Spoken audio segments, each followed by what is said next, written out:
Hi friends, welcome to our channel. இன்றைக்கி நம்ம என்ன பார்க்க போகிறோன்னா, நம்ம வீட்டில் வந்து வரலட்சுமி நோன்பு வந்து செஞ்சோம். அதனோட வீடியோ கிளிப்பிங் தான் உங்களுக்கு வீடியோவாக போடுறேன். கண்டிப்பாக பாருங்கள், உங்களுக்கு பிடிக்கும்னு நினைக்கிறேன். நான் வருஷம் வருஷம் அம்மனை வந்து ஒரு ஸ்டைலில் உட்கார வைப்பேன்.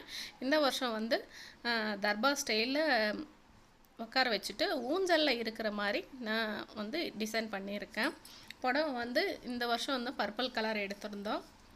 பர்பிள் கலரில் நான் சாரீ வந்து அம்மனுக்கு கட்டியாச்சு. அங்கங்கே நம்மளுக்கு பட்டி டிங்கரிங் அதெல்லாம் தெரியும் உங்களுக்கு. பாருங்கள், அந்த பின்னு அதெல்லாம் நான் போட்டிருக்கிறது உங்களுக்கு தெரியும். பட் வந்து நம்மளுக்கு லாஸ்ட்டு ஃபைனலாக உங்களுக்கு ஃபினிஷ் பண்ணும்போது அவுட்லுக் வந்து சூப்பராக வந்திருக்கு. நான் வந்து இப்படி தான் வந்து அலங்காரம் பண்ணியிருக்கேன். வரலட்சுமி நோன்பு வெள்ளிக்கிழமைனாக்கா நம்ம வியாழக்கிழமையே நான் வந்து எல்லாம் ரெடி பண்ணி வச்சுட்டேன்.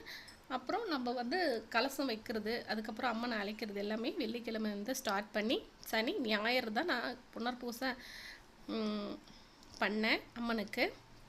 இப்போ வந்து எல்லா நகையும் நான் போட்டு விட்டுட்டு வெள்ளிக்கிழமை காலையில் நம்ம அம்மனை அழைச்சி உட்கார வைக்கிறது தான் நம்மளுக்கு வேலை. இந்த மாதிரி தான் நான் வந்து டிசைன் பண்ணியிருக்கேன். அம்மனுக்கு கொலுசு, அப்புறம் மெட்டி இதெல்லாமே நான் ஒவ்வொரு வருஷமும் அம்மனுக்கு எடுக்கணும் அப்படின்னு சொல்லிட்டு நான் எடுத்தது தான்.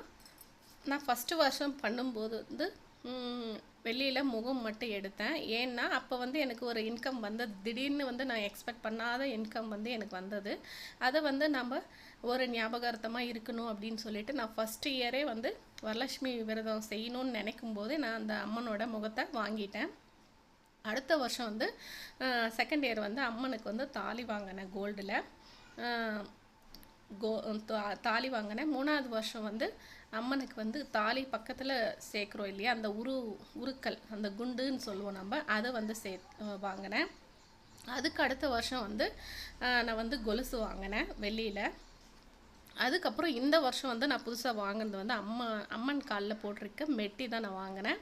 பாருங்கள் ஃப்ரெண்ட்ஸ், இந்த மெட்டி வந்து நான் இந்த வருஷம் வந்து பர்ச்சேஸ் பண்ணேன். நம்ம வரலட்சுமி நோன்பு பண்ணும்போது ஒவ்வொரு வருஷமும் நம்மளால் முடிஞ்சது ஏதாவது ஒரு புது பொருள் வந்து அம்மனுக்கு எடுக்கணும் அப்படின்னு எடுத்தோன்னா நம்மளுக்கு வந்து நல்லதாக அப்படின்னு பெரியவங்க சொல்லுவாங்க. அதனால் நான் ஒன்று நம்மளால் முடிஞ்ச அளவுக்கு எடுத்தேன். கண்டிப்பாக வந்து இந்த மாதிரி நம்மளுக்கு பிடிச்சது இவ்வளோ தான் எடுக்கணும், தங்க நகை தான் எடுக்கணும் அப்படின்றதெல்லாம் இல்லை. நம்மளால் முடிஞ்சது நம்மளுக்கு என்ன சக்தி இருக்கோ அதுக்கு தகுந்த மாதிரி நம்ம வாங்கி அம்மனை வந்து கும்பிடலாம். இப்போ இந்த வருஷம் வந்து இந்த ஸ்டைலில் வந்து நான் ஊஞ்சலில் இருக்கிற மாதிரி அலங்கரிச்சிருக்கேன். போன வருஷம் வந்து தானியலட்சுமி வச்சுருந்தேன். அதுக்கு முந்தின வருஷம் வந்து கல்யாண கோலத்தில் அம்மன் வந்து நம்ம வீட்டில் உட்காந்து இருக்கிற மாதிரி நான் அலங்காரம் பண்ணேன். அப்படி வந்து நான் ஒவ்வொரு வருஷமும் ஒரு டிஃப்ரெண்ட்டான ஸ்டைலில் தான் அம்மனை வந்து அலங்கரிப்பேன். இந்த வருஷம் வந்து இந்த மாதிரி ஸ்டைலில் வந்து அலங்கரித்தேன். வரலட்சுமி நோன்புக்கு முன்னாடி நாளே இந்த மாதிரி வந்து அலங்காரம் பண்ணி நான் வச்சுட்டேன். அதுக்கப்புறம் வெள்ளிக்கிழமை காலையில் அம்மனை கூப்பிட்டு நம்ம கலசம் வந்து ஆவாகனம் பண்ணலாம் அப்படின்னு சொல்லிட்டு நான் விட்டுட்டேன். நான் எப்போவுமே இப்படி தான் பண்ணுவேன். உங்கள் வீட்டில் வந்து உங்கள் வழக்கம் எப்படியோ அது மாதிரி நீங்களும் பண்ணலாம், தப்பில்லை.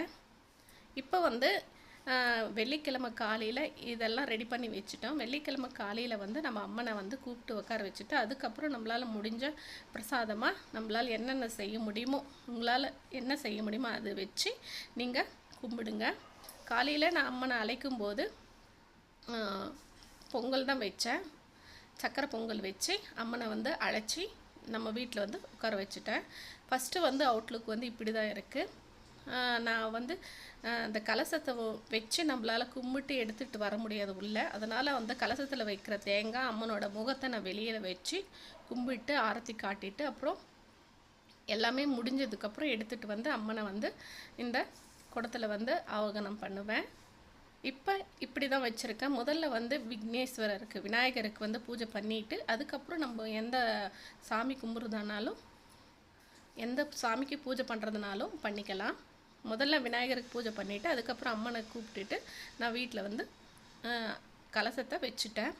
அதுக்கப்புறம் நம்ம சின்னதாக நம்மளுக்கு அம்மனுக்கு வந்து எப்படி அலங்காரம் பண்ணலாம் அப்படின்னு சொல்லிட்டு சின்னதாக நம்ம ஸ்டெப் பை ஸ்டெப் வந்து அலங்காரம் பண்ணிக்கலாம். இப்போ வந்து தலையில் வந்து கிரீடம் வச்சுட்டு அதுக்கப்புறம் நான் பூ வச்சுருக்கேன் பின்னாடி. அப்புறம் ஜடை வச்சுருக்கேன். ஜடைக்கு வந்து கொஞ்சம் பூ வச்சுருக்கேன். ரொம்ப நம்மளுக்கு வேலை இழுக்கிறது வந்து அம்மனை அலங்காரம் பண்ணுறது தாங்க பெரிய வேலை. இந்த பூஜையெல்லாம் பண்ணுறதுன்னா நம்மளுக்கு நிறைய பேரோட உதவியும் நம்மளுக்கு தேவைப்படும். அப்படி தேவைப்படலனாலும் நம்மளுக்கு வந்து அம்மா வந்து நம்மளை மட்டும் செய்ய சொல்லியிருக்காங்க அப்படின்னு செய்ய சொல்லியிருக்காங்கன்னு சொல்லி நம்மளுக்கு விடும்போதும் நாமளே செய்யறதுனாலையும் ஒன்றும் தப்பு கிடையாது. நான் வந்து ஒருத்தியை தான் செஞ்சேன்.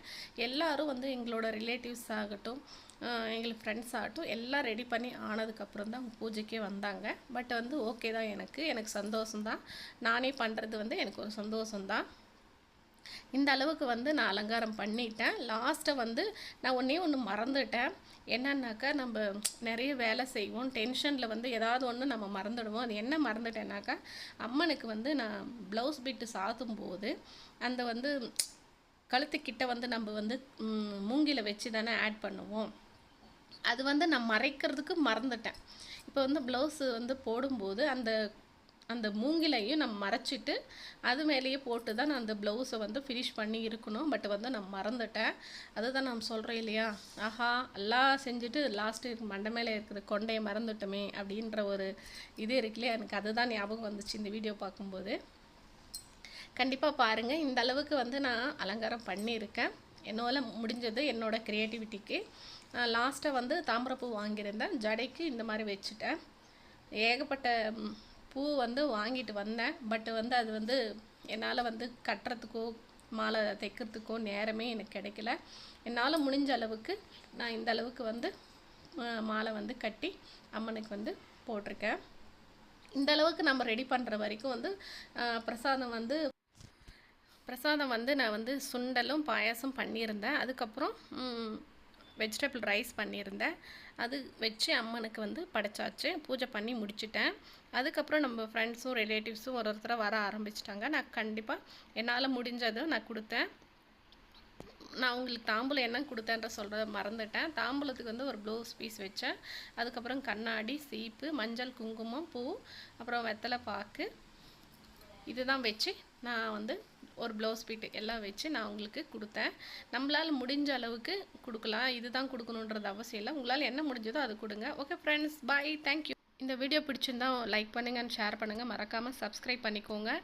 நான் வந்து ஏற்கனவே ஒரு யூடியூப் சேனல் ரன் பண்ணிட்டு இருந்தேன். அது வந்து அதில் வீடியோ போட என்னால் முடியல, தவிர்க்க முடியாத சூழ்நிலையில். கண்டிப்பாக அடுத்த விலாகில் உங்களுக்கு அந்த லிங்க் சேனலோட லிங்க் தரேன். ஓகே ஃப்ரெண்ட்ஸ், இந்த வீடியோ பிடிச்சிருந்தா லைக் பண்ணுங்கள் அண்ட் ஷேர்